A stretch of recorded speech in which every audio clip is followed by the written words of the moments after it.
Bismillahirrahmanirrahim. Assalamualaikum warahmatullahi wabarakatuh. Iblis merupakan makhluk laknatullah yang akan menggoda manusia agar memilih jalan menuju neraka. Sejak baru lahir hingga manusia menuju ajal, tidak akan pernah lepas dari godaannya.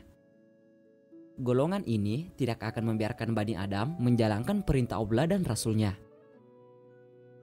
Banyak manusia berpikir, jika demikian jahat iblis tersebut, mengapa Allah tidak membinasakannya saja? Tapi Allah tentu tidak menciptakan makhluk ini tanpa fungsi. Pernah suatu ketika, Nabi Sulaiman alaihissalam memohon kepada Allah untuk menangkap iblis dan memenjarakannya.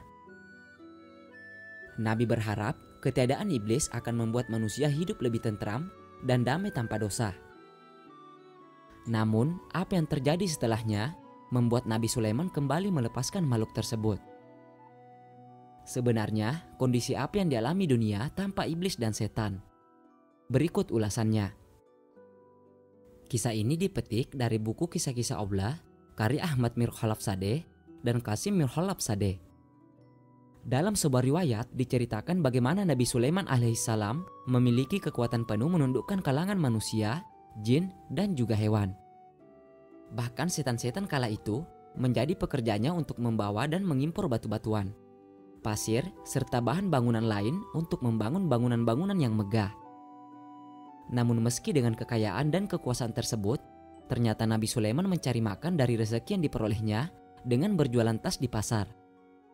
Padahal di dapur sang raja setiap hari selalu dimasak 4.000 unta, 5.000 sapi, dan juga 6.000 kambing. Di dalam buku tersebut dituliskan sebuah riwayat saat Nabi Sulaiman alaihissalam memohon kepada Allah agar diperbolehkan memenjarakan iblis. Ya Allah, Engkau telah menundukkan padaku manusia, jin, binatang buas, burung-burung, dan para malaikat. Ya Allah, aku ingin menangkap dan memenjarakan iblis, merantai serta mengikatnya, sehingga manusia tidak berbuat dosa dan maksiat lagi.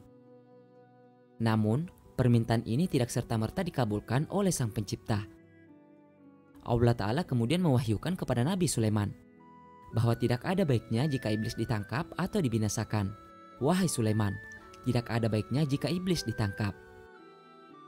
Tapi Nabi Sulaiman tetap memohon, Ya Allah, keberadaan makhluk terkutuk ini tidak ada kebaikan di dalamnya. Allah Subhanahu wa Ta'ala berfirman, jika iblis ditangkap, maka banyak pekerjaan manusia yang akan ditinggalkan.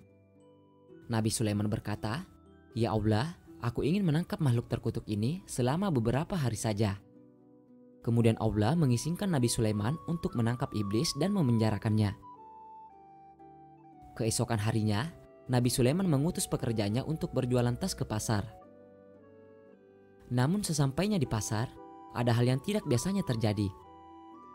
Pasar tersebut kosong tanpa penghuni.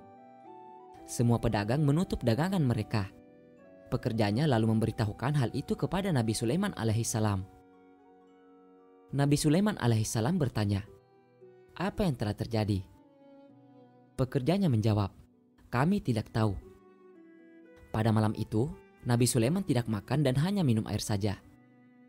Pada hari berikutnya, anak buah Nabi kembali ke pasar untuk berjualan tas. Namun, hal yang sama kembali terjadi. Pasar kosong dan tidak berpenghuni. Ternyata setelah dicari tahu, manusia lebih banyak memilih menutup pasar. Mereka pergi menuju ke masjid dan menuju kuburan untuk mengingat kematian, menangis dan juga meratap. Mereka sibuk mempersiapkan bekal menuju ke akhirat tanpa memperdulikan lagi keindahan duniawi. Hal ini tentu membuat sang nabi keheranan. Apa yang sedang terjadi? Pikirannya. Nabi Sulaiman lalu bertanya kepada Allah perihal ini. Kenapa orang-orang tidak bekerja dan mencari nafkah? Lalu Allah Subhanahu wa Ta'ala mewahyukan kepada Nabi Sulaiman, Wahai Sulaiman, engkau telah menangkap iblis itu. Sehingga akibatnya manusia tidak bergairah bekerja mencari nafkah. Bukankah sebelumnya telah kukatakan kepadamu bahwa menangkap iblis tidak mendatangkan kebaikan? Mendengar jawaban Allah, Nabi Sulaiman kemudian melepaskan iblis dan bala tentaranya. Dan benar saja, keesokan harinya pasar kembali ramai. manusia kembali bersemangat bekerja mencari harta dunia untuk makan dan memenuhi kebutuhannya. Jadi jangan berprasangka buruk terhadap ciptaan Allah, meski dia kita anggap tidak berguna sekalipun. Karena Allah lah yang maha tahu apa yang dia ciptakan.